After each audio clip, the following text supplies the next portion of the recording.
Hello, you too. Oh, everybody cooperated. Thank you so much.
From 12 to 15,000 years ago, a period of over 3,000 years, there occurred a series of floods here in the Pacific Northwest, catastrophic floods. What I mean by catastrophic is if, I think most all of us have seen the pictures of the devastation from Mount St.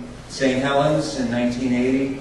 And if you just picture one of those shots from the air of all the trees scorched and flattened out and just devastated, multiply that by maybe 100 times and you're getting the idea of what catastrophic is talking about on these floods. The source of water for the floods was Lake Missoula in northern Montana, a glacial lake that was formed at the end of the last ice age. And the waters of that were, the volume of the water in there was actually more than Lake Ontario and Lake Erie combined. A fantastically huge glacial ice plug filled up a river valley near Coeur d'Alene, Idaho. It was over 2,000 feet high, and it held the waters of Lake Missoula back. Each time there was a flood, the water's pressure from the lake was undermining this ice dam, and when the dam finally gave way, up to 500 cubic miles of ice and water was let loose within a 2 to 3 day period. The waters raced down eastern Washington at about 65 miles an hour, scouring out the barren lands that we find today in eastern Washington. When it came to squeeze in through the Columbia River Gorge, the water sped up to about 80 miles an hour, reached heights of over 1,000 feet, and pushed hurricane-force winds in its path. At Troutdale, the western edge of the Columbia River Gorge, the waters came out, fanned out, slowed down to maybe 65 miles an hour, yet the crest was still over 700 feet high as it smashed down through what today is the Portland area. Researchers know that at least one of these floods was large enough to backwash all the way down the Willamette Valley past Eugene before receding back to the Pacific Ocean. Here in the the other thing I meant to mention, when it was coming through the gorge, what this would have looked like would have been a rolling mountain of brown-colored muck filled with topsoil and trees and rocks and icebergs and animals and what have you. Here in the Corvallis area, animals and people probably would have noticed something out of line by the time the waters reached the Salem area. Vibration of the ground, roaring sound. The roaring sound would have been a rumbling, something like continuous thunder, or maybe a continuous wind.